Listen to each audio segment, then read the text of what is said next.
عباده الذين اصطفى أما بعد فأعوذ بالله من الشيطان الرجيم بسم الله الرحمن الرحيم إن الله اشترى من المؤمنين أنفسهم وأموالهم بأن لهم الجنة۔ صاحبو، آج فقہ الزکوٰۃ پہ ہم مختصر سی گفتگو کرتے ہیں۔ اسلام کے 5 بنیادی ارکان میں سے یہ تیسرے نمبر پر آتا ہے، توحید، نماز، زکوٰۃ، روزہ اور حج۔ اس کی اہمیت اس طرح ہے کہ سیدنا ابن عباس رضی اللہ تعالی عنہ فرماتے ہیں، میں نے بڑا غور کیا قرآن مجید کے اندر، مجھے 2 حکم جڑواں توأم یہ نظر آئے۔ میں نے جہاں بھی نظر ماری مجھے نماز کے ساتھ زکوٰۃ کا تذکرہ ضرور ملا، اقیموا الصلاۃ وآتوا الزکوٰۃ، جڑواں ہیں۔ جس طرح اللہ تعالیٰ کی وحدانیت کے ساتھ ماں باپ کی عزت و احترام کا معاملہ جڑواں ہے قرآن مجید میں، وہاں نماز کے ساتھ زکوٰۃ کا معاملہ بھی جڑواں ہے۔ یہ اس کی اہمیت ہے۔ سیدنا ابو بکر صدیق رضی اللہ تعالی عنہ جیسا ٹھنڈا مزاج، کول مائنڈ، بہت حلیم آدمی، انبیاء کی جیسی صلاحیتیں رکھنے والے شخص، زکوٰۃ کے مسئلے میں انتہائی غضبناک ہو گئے۔ جب نبی علیہ الصلوۃ والسلام کی وفات کے بعد عمان کے علاقے میں بعض لوگوں نے زکوٰۃ دینے سے انکار کر دیا، حالانکہ مدینے سے عمان کا فاصلہ ہزاروں کلومیٹر دور ہے۔ اس دور میں بھی درمیان میں بہت بڑا صحرا رب الخالی پڑتا ہے، بہت مسافت ہے۔ سیدنا ابو بکر صدیق رضی اللہ تعالیٰ عنہ فرمانے لگے کہ من فرق الصلاۃ والزکوٰۃ، جس نے نماز پڑھی زکوٰۃ نہ دی، ابو بکر جنگ کرے گا اس کے ساتھ۔ عمر فاروق رضی اللہ تعالیٰ عنہ اس موقف سے متفق نہیں تھے، کہنے لگے آپ کیسے جنگ کریں گے؟ من یقول لا الہ الا اللہ، جو لا الہ الا اللہ کہتا ہے، نماز پڑھتا ہے، ابو بکر جنگ کرو گے اس سے؟ کہنے لگے ابو بکر جنگ کرے گا۔ مدینے کے اندر بھیڑیے آ جائیں، مدینہ جو ہے وہ خالی ہو جائے، ابو بکر جو ہے وہ جنگ کرے گا ان سے جو زکوٰۃ نہیں دیتے۔ بلکہ عمر فاروق رضی اللہ تعالیٰ عنہ کو ڈانٹا، اجبارا فی الجاہلیہ وخوارا فی الاسلام۔ عمر، جب تم جاہل تھے، کفر کی حالت میں تھے، تب تو بات بات پہ تلوار کھینچ لیا کرتے تھے، یہ ساری نرمیاں اب تمہیں مسلمان ہونے کے بعد آئی ہیں، خوارا فی الاسلام۔ ابو بکر جنگ کرے گا۔ مدینے کے اندر بے شک گیدڑ پھریں، بھیڑیے پھریں، جو مرضی ہو جائے، ابو بکر جنگ کرے گا ان سے جنہوں نے زکوٰۃ کا انکار کیا ہے۔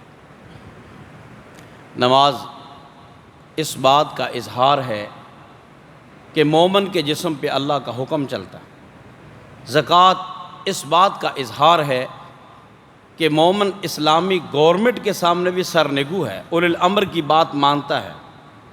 یہاں 1 منٹ کی بات، اسلامی گورنمنٹ کے جتنے مصارف بلدیہ کے ہیں ان میں سے غالب زکوٰۃ ہی سے پورے ہونے چاہیے۔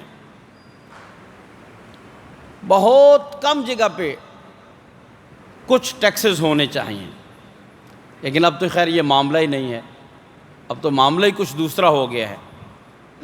تو اسلامی گورنمنٹ کی اطاعت زکوٰۃ سے، یہ دونوں اسی لیے اکٹھی بیان ہوئی ہیں قرآن مجید کے اندر، اقیموا الصلاۃ وآتوا الزکوٰۃ۔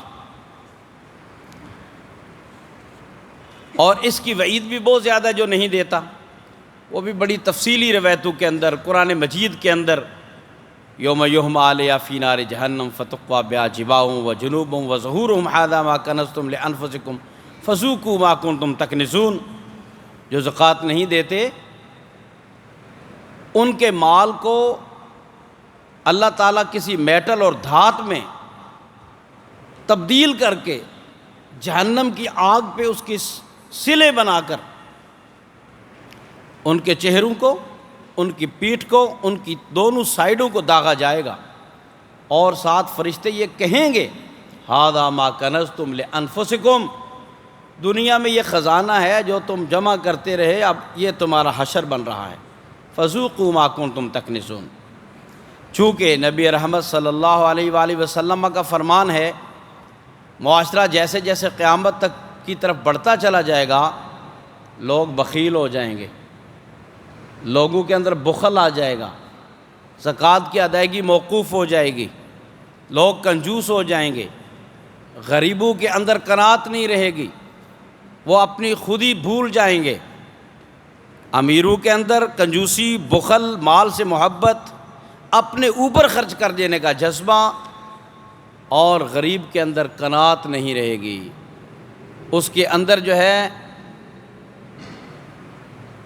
اس کے اندر پاک دامنی، نہ مانگنے کا جذبہ، عفت، کفاف، یہ چیز ختم ہو جائے گی۔ یہ دونوں پریشانیاں اس وقت موجود ہیں۔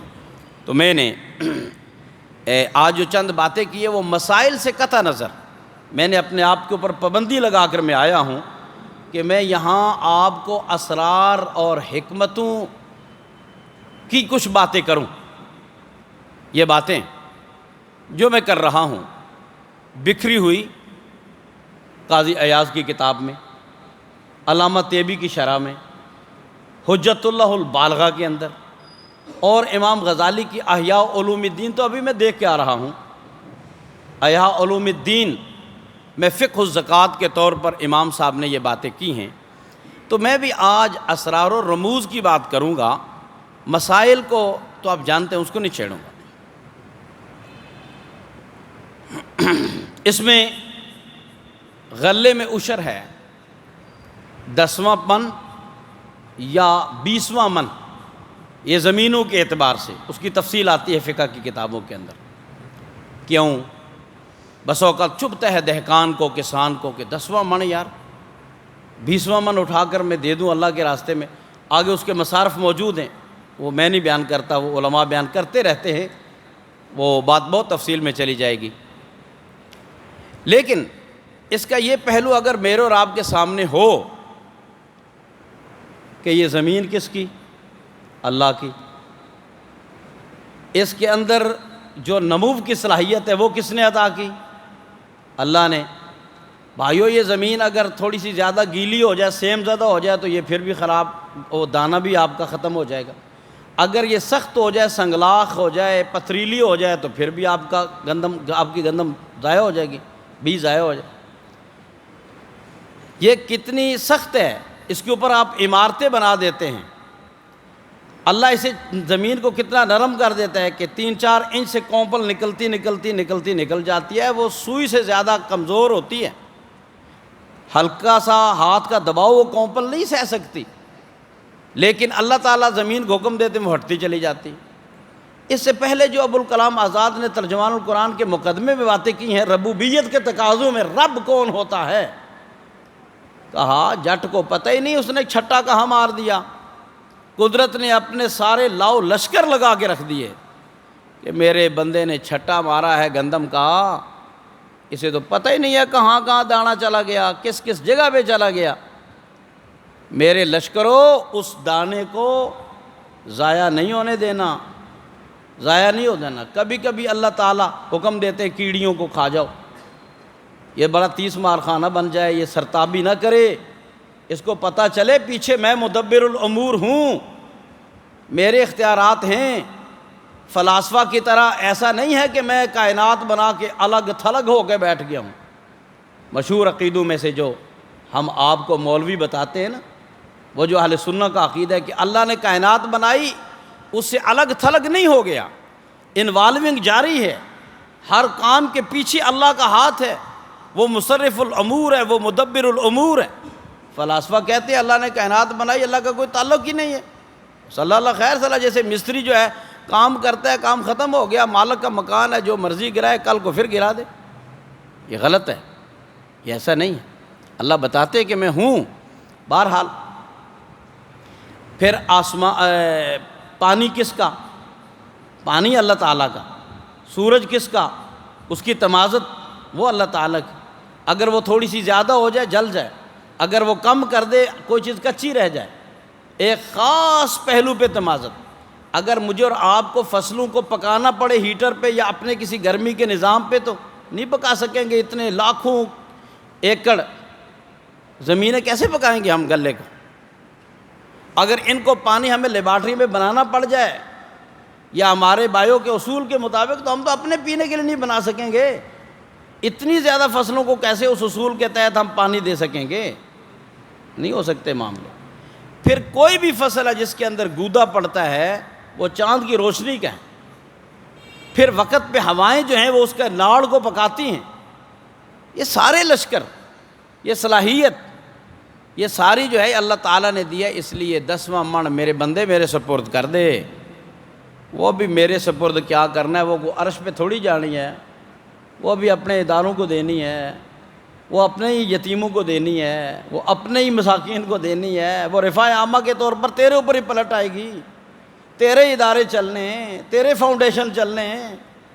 میں تو کھاتا ہی کچھ نہیں ہوں، میں تو کھاتا نہیں ہوں، میں تو سوتا نہیں ہوں. بہرحال اور اسی طرح اگر اللہ تعالیٰ نے مال سے زکوٰۃ مانگی ہے تو مال کمانے کی صلاحیت کس نے دی ہے؟ تیرے دماغ میں تھوڑا سا ایرر آ جائے تو گلیوں میں منہ کے مختلف زاویے بناتا پھرے. تیرے ساری تعلیم پڑی رہ جائے، تو ککھ اٹھاتا پھرے، تو کوڑے کے ڈھیروں پہ پڑا ہو. تیرا تھوڑا سا پردہ میں کس دوں یا ڈھیلا کر دوں، تیرے ساری ڈگریاں دھری کی دھری رہ جائیں. ہم مولانا والے میں پڑھتے تھے، عبد الکریم نام کے ایک آدمی ایجوکیشن کے محکمے سے، کہتے کہ بڑا انگلش بولتا تھا. ہم نے اپنے پورے 8 سالہ دور کے اندر، بعد میں کہیں فوت ہوا ہے وہ، اسے ڈھیروں کے اوپر بیٹھا ہے. بتاتے ہیں کہ یہ اپنے دور میں انگلش ٹاکنگ بہت اچھی جانتا تھا. یہ کراچی میں پتہ نہیں کس جگہ پہ ایجوکیشن کا بہت بڑا افسر تھا، لیکن ہماری آنکھوں نے اسے کوڑے کے ڈھیروں پہ دیکھا. یہ عقل، یہ شعور، یہ سارا کچھ جب تو آیا تھا خالی آیا تھا. وَمِمَّا رَزَقْنَاهُمْ يُنْفِقُونَ، یہ ہم نے دیا ہے تجھے. شیطان تیرے دل کے اندر کوئی وسوسے نہ ڈال دے. صاف کر اپنے دل کو، صاف کر. تو اسی طرح زیور ہے. زیور چونکہ دنیا میں ایک وقت تک کرنسی کے طور پر چلتا رہا، یہ صرف ایک گردن کے اندر مقید ہو کے نہ رہ جائے، یہ صرف چند برتنوں کے اندر قید ہو کے نہ رہ جائے، بلکہ اس کی سرکولیشن کو اللہ تعالیٰ نے چلایا ہے. اور پھر زکوٰۃ کی جو ریشو ہے وہ پچھلے تمام مذاہب میں مختلف رہی. اسلام نے بڑا مناسب سا 40%. شیعوں میں اب بھی خمس ہے بھائی. اور کتنے ہی لوگ ہیں، سورۃ نون والقلم کے اندر وہ بابے کا جو تذکرہ آتا ہے وہ تیسرا حصہ کرتا تھا. وہ تیسرا حصہ دیا کرتا تھا. ایک اور حدیث میں بھی تیسرا حصہ دینے کا تذکرہ آتا ہے. تو 40واں حصہ اللہ تعالیٰ نے مانگا ہے. بہت کم ریشو ہے. اور اس میں بھی کہا جو تیرا ذاتی مکان ہے چھوڑ دیا اس کو بھی. تیری گاڑی ذاتی ہے، غلام ہے، چھوڑ دیا اس کو بھی. تیرے گھر کے اندر برتن ہے، ہر چند سادگی ہونی چاہیے، لیکن بہرحال گھریلو برتن بھی، بسترے بھی، کوئی بات نہیں، یہ بھی معاف ہے. تیرا مکان بے شک کروڑ کا ہی کیوں نہیں، اسے زیادہ کا کیوں نہیں، ذاتی استعمال ہے تیرا، چھوڑ دیا. تیری ذاتی گھوڑے ہیں، گاڑیاں ہیں، معاف کر دیا. ہاں تجارت پہ ہے. اور اس میں بھی پھر 1 سال کی مدت رکھی ہے، 6 مہینے کی نہیں رکھی، 2 سال کی بھی نہیں رکھی. یہ بڑی زبردست مدت ہے. مال کے نمو کے لیے، بڑھوتری کے لیے، اضافے کے لیے ایک مناسب مدت ہے. شاہ صاحب نے بڑی پیاری باتیں کی ہیں. اگر اللہ تعالیٰ کم مدت رکھ دیتے تو بھائیو تاجروں ہوتے ظلم ہو جاتا. ہر 3 مہینے بعد زکوٰۃ دینی پی جاتی، 6 مہینے بعد زکوٰۃ دینی پی جاتی میاں صاحب. اور اگر 2 سال یا 5 سال رکھتے تو غریبوں کا استحصال ہو جاتا. ان کی بھی تو دال روٹی چلانی ہے اللہ، ان کا بھی تو اللہ ہے نا. بڑی مناسب حال علیہ الحول. 1 سال بڑی مناسب مدت ہوتی ہے اتار کے لیے، چڑھاؤ کے لیے، نشیب کے لیے، فراز کے لیے، ترقی کے لیے پورے ایک سال، اس میں گرمی ہے، سردی ہے، مختلف موسم ہے، بڑا مناسب سی مدت۔ غریبوں کا بھی نقصان نہیں ہونا چاہیے، تجارت دینے والوں کے لیے بھی پریشانی نہیں ہو کہ تم نے جی 6 مہینے بعد دینی ہے، 3 مہینے بعد دینی ہے۔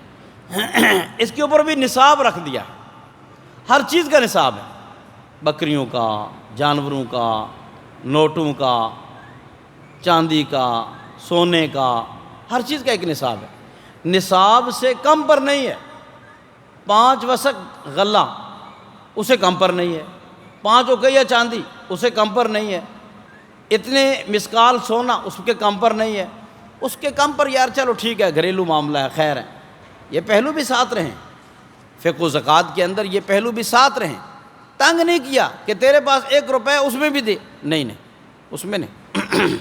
چاندی کو بھی ایک مقید کر دیا ہے، اس سے نیچے کی جو مقدار ہے اس میں چھوٹ دے دی ہے، آسانی دے دی، بہت ساری آسانی کر دی۔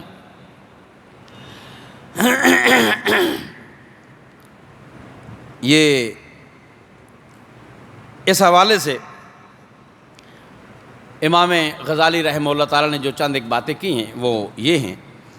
پہلا نقطہ یہ کہ زکوٰۃ کیوں رکن دین ہے، اللہ تعالیٰ چیک کرنا چاہتے ہیں وَآتَ الْمَالَ عَلَىٰ حُبِّهِ، کہ وہ بندہ مال سے محبت کرتا ہے یا مجھ سے محبت کرتا ہے۔ مال کی محبت اس کے دل میں موجود ہے، کس کے دل میں نہیں ہے؟ مال کی بنا پر لڑائیاں ہوتی ہیں، بھائی وکھرے ہو جاتے ہیں، قبریں جدا ہو جاتی ہیں، بڑا کچھ ہو جاتا ہے، گولیاں چل جاتی ہیں، آدمی سکے رشتوں کو بھول جاتا ہے۔ وَآتَ الْمَالَ عَلَىٰ حُبِّهِ، ہی کی ضمیر کے دونوں مرجے ہیں، میں ایک مرجے کی صورت میں گفتگو کر رہا ہوں کہ مال کی محبت اس کے دل میں ہے لیکن اللہ کی محبت کو غالب کر دیتا ہے۔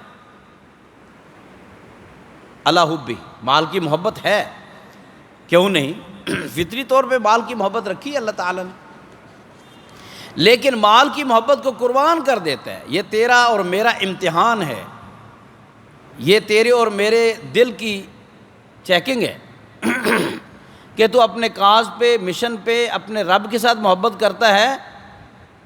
جب آدمی کو محبت ہوتی ہے تو پھر خرچ کرتا ہے، اس کے اوپر خرچ کرتا ہے۔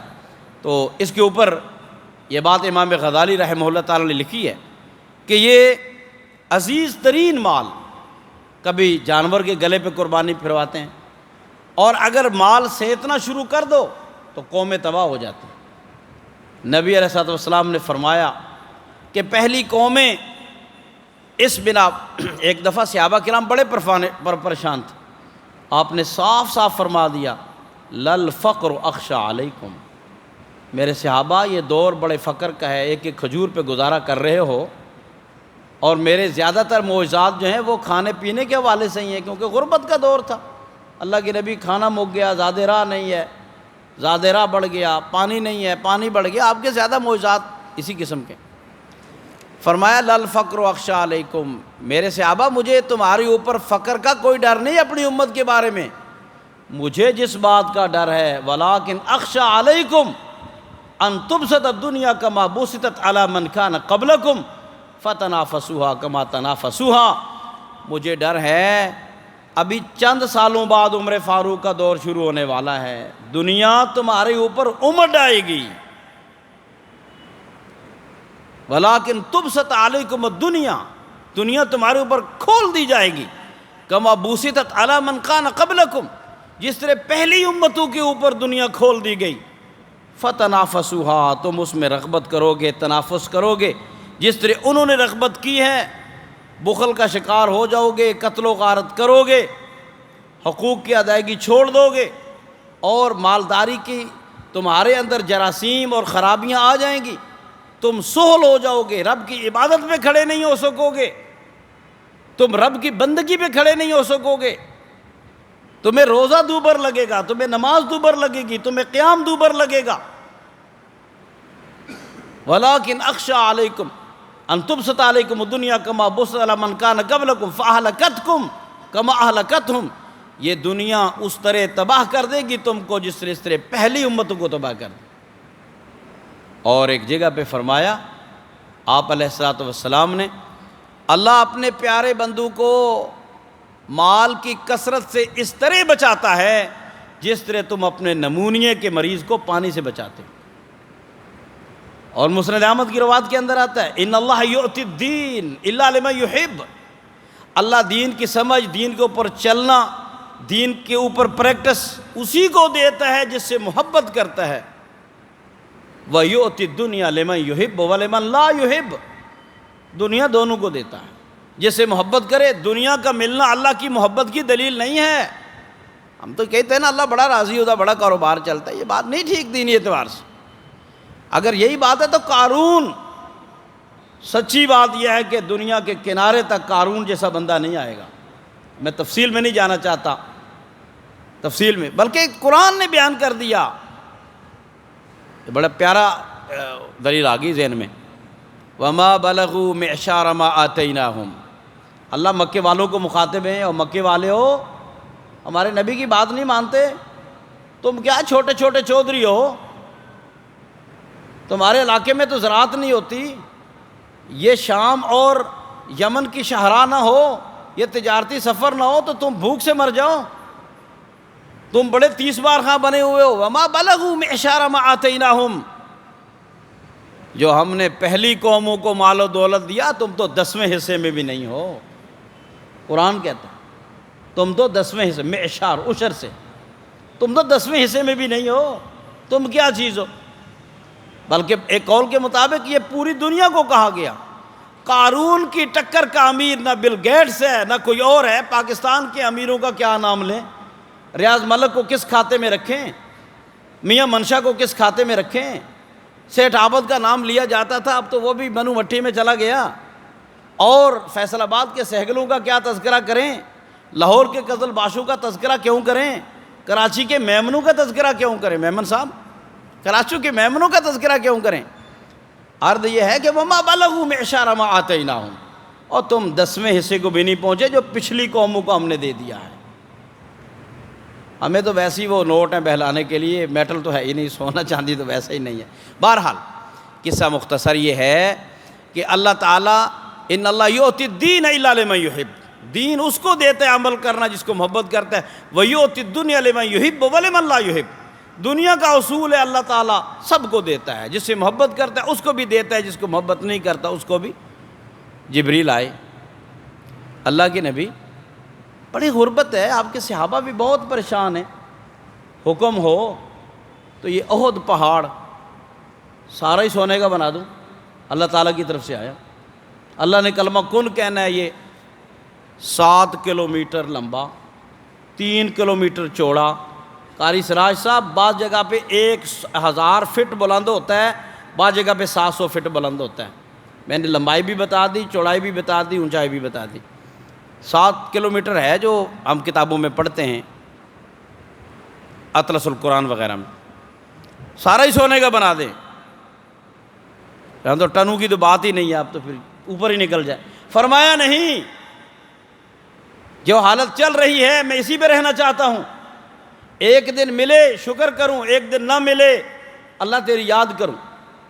وہ روایت اگرچہ کمزور ہے، لیکن آپ نے فرمایا اللہم احیینی مسکینا وامتنی مسکینا وانشرنی فی زمرۃ المساکین، اللہ میں مسکین نبی رہنا چاہتا ہوں، میں مسکینوں میں بیٹھنا چاہتا ہوں، مسکین اٹھنا چاہتا ہوں۔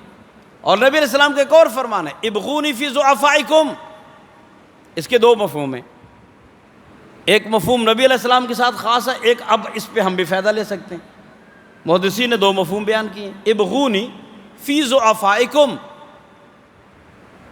مجھے تلاش کرنا ہے محمد صلی اللہ علیہ وسلم کو تو کہاں ملیں گے؟ کمزوروں میں جا کر بیٹھوں گا، میں بلال میں بیٹھوں گا، صہیب کے پاس بیٹھوں گا، میں بڑا آسودہ ہوتا ہوں ان میں بیٹھ کر۔ ابغونی فی ضعفائکم، مجھے اپنے کمزور۔ ایک اماں آئی،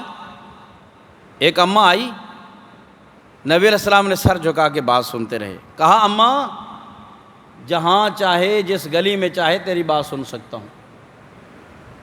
ایک صحابی آئے، حضرت حاتم طائی آئے، اپنا عدی بن حاتم طائی آئے، کہتے ہیں مجھے یہ شک تھا کہ یہ نبی بادشاہ ہے یا نبی فقیر نبی ہے۔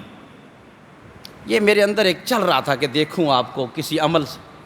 اتنے میں وہ مدینے کی ایک بڈھی اماں آئی، وہی حضرت وہ کیا نام تھا جو اپنے خامند، جس خامند اس نے ماں کہہ دیا تھا، خولا.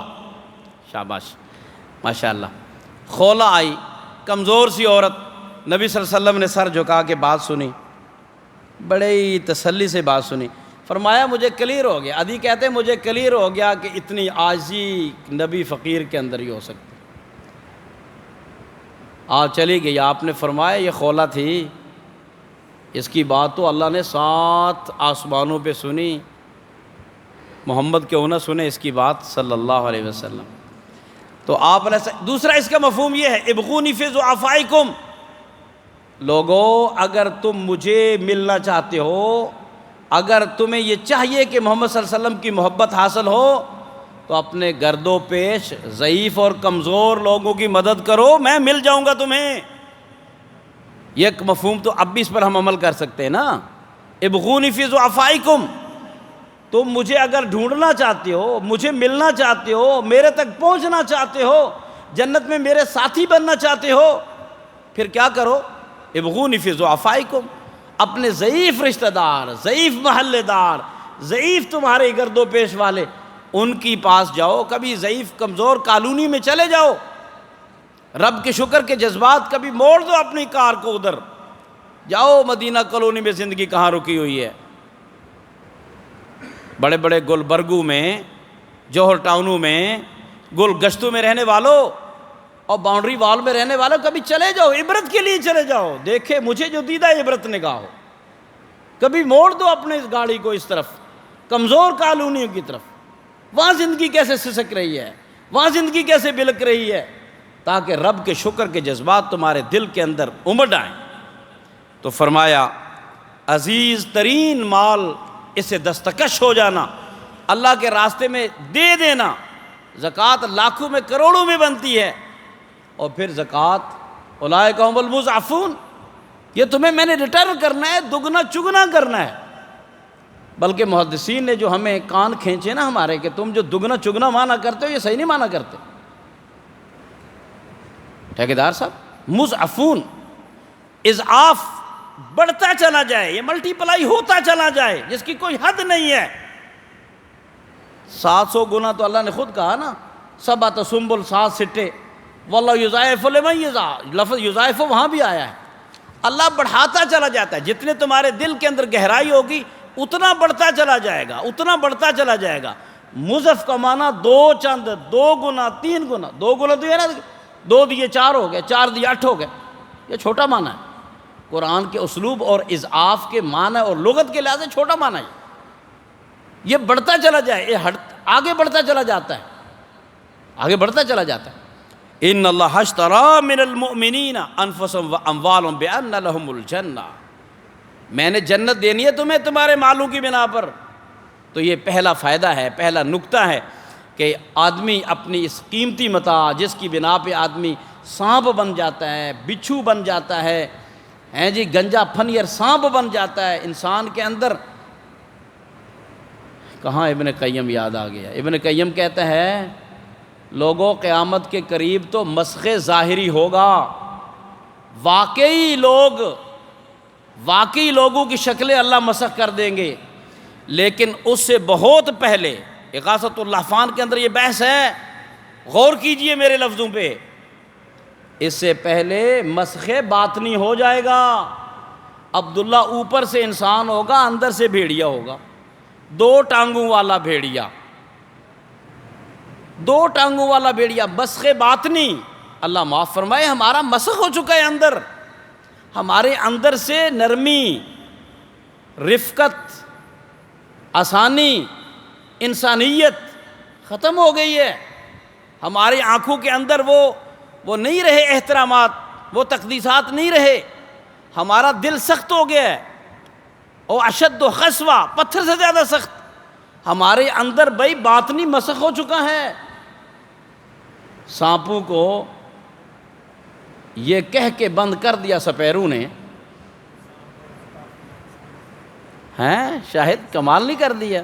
بڑے بڑے پیارے بھائی بیٹھے ہیں، سچی بات ہے، حدیثوں میں بڑی جا کے بات کرنی پڑتی ہے، یہ شعر بھی غلط نہیں پڑھنے دیتے۔ الحمدللہ الحمدللہ، ہم ایسے لوگوں میں بیٹھے ہیں جو بس ایسے نہیں سر ہلاتے۔ قرآن بھی ایسا ہی کہتا ہے کہ خواہ مخواہ سر نہیں ہلانا چاہیے، غور کرنا چاہیے۔ الحمدللہ، سانپوں کو یہ کہہ کے بند کر دیا سپیروں نے کہ یہ انسانوں کو انسانوں سے ڈسوانے کا موسم ہے۔ اب انسان ہی ڈسنے کے لیے کافی ہے۔ سانپوں جاؤ تم اپنے بلوں کے اندر چلے جاؤ، اب کزن کو لڑے گا، بھائی کو ڈستا پھرے گا، رشتہ دار برادری کو کھاتا پھرے گا۔ نبی علیہ السلام نے فرمایا تھا نا، اشارہ کیا آپ نے، قرآن مجید میں بھی اشارے موجود ہیں، یہ مسخ باطنی کے، ابن قیم کی بات ایسی نہیں ہے۔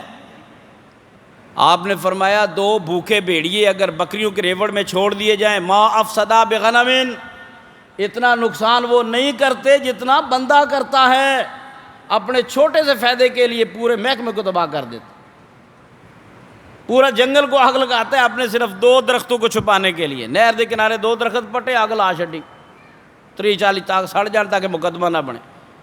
کئی دفعہ سنا ہے نا، اسلام آباد کے ریکارڈ روم میں آگ لگی، سرکٹ بریکٹ، وہ جلتا نہیں، جلایا جاتا ہے۔ اپنی چیزیں، اپنی فائلیں ادھر ادھر کرنے کے لیے پورے کا پورا ریکارڈ تباہ کر دیتا ہے یہ۔ بہرحال قرآن مجید نے کہا ہے کمثل الکلب، اس انسان کی مثال کبھی کبھی کتے جیسی ہو جاتی ہے، اس کا اندر ہر چیز مسخ ہو جاتی ہے، یہ اندر سے کتا بن جاتا ہے، بھیڑیا بن جاتا ہے۔ اللہ معاف فرمائے، اللہ اس کیفیت سے معاف فرمائے۔ کہنے کا مقصد یہ ہے کہ جب یہ مال کی محبت آئے گی تو انسان کا اندر سے باطن مسخ ہو جاتا ہے، اوپر سے صرف کھلڑی انسان کی رہ جاتی ہے، شکل انسان کی رہ جاتی ہے، بلکہ روحانیت والے تو اندازہ لگا لیتے ہیں کہ شکل بھی پھٹ گئی سو، اور شکل بھی انسان نال ہی نہیں سو رہی ہونا، شکل بھی انسان نال ہی نہیں سو رہی ہے، یہ بھی ہوں دوجی مخلوق والی ہو گئی ہے، اور جڑی حرام مخلوق ہے جہاں نام ہی نہیں لینا چاہیے، انج ہی ہو گیا۔ تیسری بات، زکوٰۃ میں اللہ تعالیٰ کے معاملات کے اندر جلدی کی جائے۔ امام مالک رحمہ اللہ تعالیٰ کی بھرپور اپیل ہے، تلقین ہے کہ نیکی کے کام میں جتنا ہو سکے جلدی کرو، لیٹ نہ کرو، دنیا کے کام کے اندر جتنا ہو سکے اسے ڈیلے کرتے رہو، تاخیر کرتے رہو، ہو سکتا ہے نہ ہی کرنے سے گزارا ہو جائے۔ اس لیے جتنے جلدی ہو سکے زکوٰۃ کے معاملات، شیطان آپ کو بہلا لے گا، پھسلا لے گا، دائیں بائیں کر دے گا، ہیں جی۔ قرآن بھی کہتا ہے سابقون السابقون اولئک المقربون، وہ جو سبقت کرنے والے نیکی میں، اور ایک جگہ پھر حدیث میں آتا ہے سبق المفردون، نیکی میں آگے بڑھنے والے جو سبقت لے گئے، ہیں جی۔ بہرحال اور بہت ساری باتیں۔ تیسری بات، کوشش کی جائے کہ صدقہ زکوٰۃ چھپا کر دیا جائے، ہر چند ظاہری طور پر بھی دینا، اس کی بھی بعض جگہ پہ فضیلت ہے، بعض جگہ پہ ضرورت ہے۔ صحابہ کرام میں بھی بس اوقات مسجد نبی کے صحن میں اکٹھا کیا گیا، تاہم جتنا ہو سکے، ہمارا وہ ایمان نہیں ہے یار، کہیں ریاکاری کی بھیڑ نہ چڑھ جائے ہمارا سارا معاملہ، چھپا کے وہ 7 عرش کے سائے میں سے جو ایک بندہ ہے کہ جس نے اپنے بائیں ہاتھ سے صدقہ کیا، دائیں ہاتھ سے صدقہ کیا، لا تعلم شمالو، بائیں کو پتہ تک نہیں ہے، ہیں جی، اس انداز میں خاموش۔ اور قرآن بھی کہتا ہے وَإِن تُخْفُوهَا وَتُؤْتُوهَا الْفُقَرَاءَ فَهُوَ خَيْرٌ لَكُمْ، اگر تم مخفی دو، فقیروں تک پہنچا دو۔ اس کے بھی مختلف انداز سلف نے بیان کیے ہیں، مختلف انداز، رات کو دے دو، ڈاک کے ذریعے دے دو، وکیل کے ذریعے دے دو۔ یار یہ آپ پیچھے سے پتہ ہی نہیں کون خرچ کر رہا ہے، پیچھے سے پتہ ہی نہیں ہے کون خرچ کر رہا ہے، اپنے کسی نائب کے ذریعے کر دو، فرنٹ لائن پہ کسی اور پہ کر دو، تاکہ ہم آئیں نہیں یار، سامنے آئیں نہیں۔ یہاں تو معاملہ اب سیاسیوں کا تو بہت ہو گیا نا، تھوڑا سا کر کے پھر فوٹو، پھر اخبار پہ، پھر دائیں بائیں، پھر ایک ادھر سوشل میڈیا پہ۔ یقین جانو ہم تو نیکیوں کو اشتہار لگاتے پھرتے ہیں، اور اللہ معاف فرمائے پتہ نہیں کیا معاملہ ہوگا۔ وَإِن تُخْفُوهَا وَتُؤْتُوهَا الْفُقَرَاءَ فَهُوَ خَيْرٌ لَكُمْ، یہ تمہارے لیے بہتر ہے۔ شیطان داؤ لگا کر بیٹھا ہے کہ نیکی کرا کے اوپر مٹی ڈالنا چاہتا ہے تمہارے، اس طرح نقصان نہ کر دے۔ چوتھی بات یہ ہے کہ من اور عزا نہیں ہے، ثُمَّ لَا يُتْبِعُونَ مَنًّا وَلَا عَزَا، وہ جب خرچ کرتے ہیں اس سے پیچھے من، احسان لکھا ہے کہ من کا تعلق اور اس کی جڑیں دل کے اندر ہے۔ احسان کسی درجے میں، یہ میرا احترام کرے، اس کو میں نے بھیجا تھا، فلانی چیز بھیجی تھی، اس نے مجھے سلوٹ نہیں مارا، یہ اٹھ کے نہیں ملا، من کا تعلق۔ اسی طرح عزا، کہیں جملہ، کہیں کوئی جملہ کر دیا، کہیں کوئی جملہ بول دیا کہ اس کو تو ہم نے پڑھایا تھا، یہ گھر تو روٹی نہیں سی پکتی، یہ تو ایسے تھے ہیں جی، عزا، یہ دونوں جملے ہم کرتے ہیں، من بھی ہم کرتے ہیں، احسان بھی جتلاتے ہیں، عزا بھی کرتے ہیں، تکلیف بھی دیتے ہیں، اور نشتر مارتے ہیں، چبھن والی باتیں کرتے ہیں، اور انتہائی ٹیس والی باتیں کرتے ہیں، ان سے بھی بچنا چاہیے۔ ثم لا یتبعون، افلاس کا تانا وغیرہ۔ پانچویں بات، صدقات و زکوٰۃ کی مقدار بظاہر جتنی بھی ہو، بظاہر کم ہی کیوں نہ ہو، وہ دینی چاہیے، وہ تھوڑی کیوں نہ ہو۔ حدیث میں آتا ہے کہ ایک کھجور بھی آپ کو جہنم کی آگ سے بچا سکتی ہے۔ اور جہد المقل، ایک غریب آدمی کا 1 روپیہ، بڑی مشہور بات ہے، نبی علیہ الصلوۃ والسلام نے ایک شخص کے چند روپوں کو اور چند کھجوروں کو مسجد نبوی کے ڈھیر کے اوپر ڈالا ہے۔ فرمایا بس اوقات اس آدمی کا چھوٹا صدقہ لاکھوں کے صدقے سے بڑھ سکتا ہے۔ اسی طرح کوشش کرنی چاہیے کہ اپنی عزیز ترین اور اچھی چیز اللہ کے راستے میں دینی چاہیے۔ لن تنالوا البر حتی تنفقوا مما تحبون، تم اس وقت نیکی کے معراج کو اور نیکی کے گہرائی کو نہیں پہنچ سکتے جب تک کہ تم اچھی چیز، ٹھیک ہے بس اوقات بندہ زائد سالن بھی دے دیتا ہے، زائد کپڑے دے دیتا ہے، لیکن کبھی کبھی اچھی چیز بھی دینی چاہیے، ہر چند وہ بھی ضائع نہ ہوں، کسی کے منہ میں پڑ جائیں، بری بات نہیں ہے۔ سلف تو چھلکے تک ضائع نہیں کرتے تھے، سلف تو چھلکے تک اپنے شاگردوں کو اس پہ بھی دھول لگاتے، ایک تھپڑ لگاتے۔ بڑا مشہور واقعہ ہے، کسی نے آم کھا کر اپنے شاگرد سے کہا بیٹا یہ چھلکے رکھاؤ۔ وہ سوچتا رہا استاد جی نے یہ لفظ کیا بولا، رکھاؤ، پھینکاؤ کہنا چاہیے تھا۔ بعد میں واپس آ گیا، کہتے جی یہ رکھاؤ اور پھینکاؤ یہ ہونا چاہیے تھا، یہ کیا؟ میں نے کہا بیٹا اس طرح کرتے ہیں کہ گٹھلیاں بھی کسی گھاس میں ڈال دو، اور یہ جو پتے ہیں یہ بھی گھٹے اور دھول مٹی اور ریت میں نہ پھینکو، کسی ایسی جگہ ڈالو جانور کھا لیں گے، اس لیے میں نے پھینکاؤ نہیں کہا، رکھاؤ کہا ہے، تاکہ جانور کھا لیں، پرندے کھا لیں، ضائع نہ ہو یہ چیز۔ ہم نے اپنے گاؤں میں دیکھا ہے لسی کبھی بھی کسی نے یوں نہیں پھینکی، لسی بڑھ گئی ہے اس کو کسی برتن میں ڈالنا ہے، وہ کتے پی جائیں، وہ کوے پی جائیں، وہ جانور پی جائیں، وہ ضائع نہیں ہونا چاہیے رزق، اس کو گندی نالی میں نہیں پھینکا جاتا۔ اور یہاں شہروں کے اندر تو گٹروں میں ہی جاتی ہے ہر چیز، اللہ معاف فرمائے، قیمتی چیز جو ہے اس کی پرواہ نہیں کی تھی، رزق کی قدر نہیں ہے، کم ہوتی چلی جا رہی ہے، اور یہ قرب قیامت کی یہ علامتوں میں سے ایک علامت ہے۔ اس میں آتا ہے ایک روایت کے اندر کہ لوگ قیامت کے قریب رزق کی قدر کرنا چھوڑ دیں گے۔ اس میں ویسے الفاظ سخت ہیں، اس کی پتہ اسنادی حیثیت کیسے ہے، اس میں بہت سخت سے لفظ ہیں، اس میں بہت سخت لفظ ہیں، بہرحال استنجا کرنے کے لفظ ہیں، یا ایسی جگہ پہ جہاں گندی چیزیں پھینکی جاتی ہیں، زائد خانے کو بھی وہاں پھینک دیا جائیں گے، یہ پہلو بھی ہے۔ بہرحال اللہ اس کیفیت سے محفوظ فرمائے، موجودہ دور کے اندر یہ کیفیت بنتی جا رہی ہے۔ تو خیر چھٹی بات یہ ہے، اور ساتویں بات یہ ہے کہ ایسی جگہ پہ خرچ کرو جہاں فائدہ زیادہ سے زیادہ ہو، کوشش کرو، غور کرو کہ آپ کے دیے کا جہاں فائدہ زیادہ سے زیادہ ہو۔ بعض جگہ ایسی ہوتی ہیں جہاں پہلے ہی زیادہ ہے، پہلے ہی کثرت ہے، پہلے ہی مثلا ایک چیز کی بہتات ہے، وہاں دیں گے تو وہ قدر نہیں ہوگی۔ آپ تھوڑا سا دور چلے جائیں، ہو سکتا ہے 10 15 20 کلومیٹر دور جا کر آپ کو اس چیز کے لوگوں کو قدر زیادہ ہو، اس چیز کی قدر زیادہ ہو۔ تو اللہ تعالیٰ سے دعا ہے مجھے آپ کو سارے مسلمانوں کو یہ باتیں سمجھنے کی توفیق دے۔ آخر میں نبی علیہ الصلوۃ والسلام کے ایک فرمان، آپ علیہ الصلوۃ والسلام نے ایک دفعہ کعبہ اللہ کے ساتھ ٹیک لگا کر بیٹھے، صحابی کہتے ہیں آپ بار بار یہ لفظ بول رہے ہیں، ہم الاکثرون ورب الکعبہ، ہم الاکثرون ورب الکعبہ، ہم الاکثرون ورب الکعبہ، وہ گھاٹے والے ہیں، وہ بہت گھاٹے والے ہیں، کعبے کے رب کی قسم اکثر ہیں، اکثر ہیں۔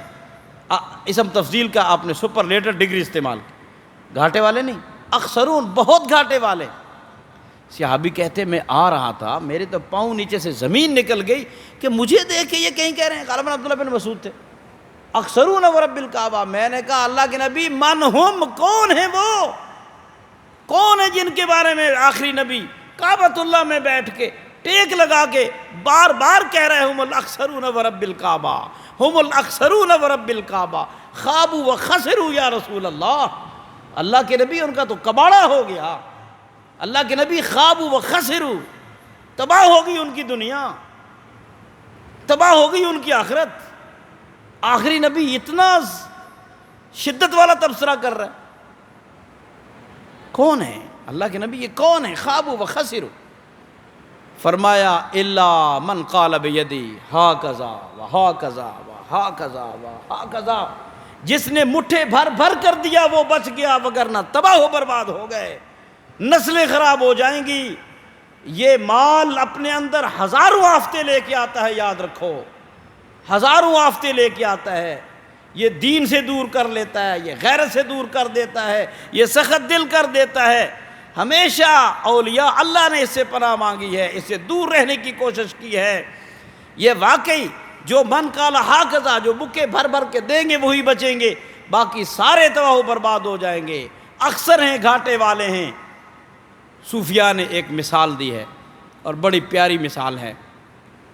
صوفیاء کی باتیں بعض جگہ بہت گہری ہو جاتی ہیں۔ کہتے ہیں کہ مال کی مثال پانی کی طرح، جس طرح پانی نہر میں چل کر آتا ہے، آپ آگے رکاوٹ کھڑی کر دیں گے، پانی اپنی سطح پوری کر کے رک جاتا ہے، پیچھے سے آنا بند ہو جاتا ہے۔ آگے لگاؤ گے کھیتوں میں، فصلوں میں، پھولوں کو، فصلوں کو، کھلیانوں کو لگاؤ گے، جانور پئیں گے، ادھر ادھر چلیں گے، پانی آتا جائے گا، پانی آتا جائے گا، پانی آتا جائے گا۔ اور اگر تم روک دو گے، پانی اپنی سطح برقرار کر کے پیچھے سے رک جائے گا۔ یہی مثال ہے، یہی مثال ہے اس مال کی۔ خرچ کرتے چلے جاؤ گے، دیتے چلے جاؤ گے، صدقات ہیں، زکوٰۃ ہیں۔ آپ نے فرمایا ان فی مالک حق سوی الزکوٰۃ، اے مسلمان تاجر، زکوٰۃ تو فرض ہے، اس کے علاوہ بھی تیرے مال کے اندر حق ہے، وہ حق نہیں بھولنا۔ تو پھر مال پیچھے سے آتا جائے گا، پیچھے سے نالیاں صاف کرو، ٹینکی سے پانی آتا جائے گا۔ ہمیں نہیں سمجھ آتی تھی، ہم ستیانے منگلے میں تفسیر پڑھ رہے تھے، مولوی عتیق اللہ صاحب صوفی مزاج آدمی، انہوں نے ایک دفعہ درس میں کہا، او بھائی پیسے مک جان تے جیڑے ہیں نے دوستوں دوسرا کھوا چھڈیا کرو، اللہ اور دے گا۔ اس وقت نہیں پتا تھا یہ حضرت نے کیا بات کر دی، جو ہیں وہ بھی خرچ کر دیں، یہ چنگی گل ہے۔ عتیق اللہ صاحب نے چنگا نقطہ بیان کیتا ہے۔ اب سمجھ آتی ہے، جب صوفیاء کی کتابیں پڑھی ہیں نا، اب سمجھ آتی ہے کہ جو ہو دے دو، توکل علی اللہ، جیب خالی ہوگا، اللہ کے ساتھ تعلق ہوگا، اور آئے گا انشاءاللہ، اور آئے گا۔ تو اللہ تعالیٰ مجھے اور آپ کو یہ باتیں سمجھنے کی توفیق دیں۔ قیامت کی علامت کے طور پر جو بخل بڑھ رہا ہے اور ذاتی ضروریات پہ انسان بے شمار خرچ کرتا ہے، اللہ کے راستے میں دیتے ہوئے اسے وہی ہے کہ اسے ہاتھ پڑتا ہے، اس کا کلیجہ سکڑتا ہے۔ اللہ تعالیٰ اس کیفیت سے محفوظ فرمائے۔ جو دے رہے ہیں اللہ قبول فرمائے، وہ قیامت والے دن چھتری بن جائے، آگ سے اللہ تعالیٰ رکاوٹ بن دے، اور یہ واقعی جو ہے یہ ڈھال بن جائے۔ الصدقہ تو مجنتن، یہ صدقہ بھی ڈھال ہے۔ اللہ تعالیٰ اس کو میری اور آپ کی حصے کی جو جہنم کی آگ ہے اسے ڈھال بنا دے۔ دعا کیجیے۔ الحمدللہ رب العالمین۔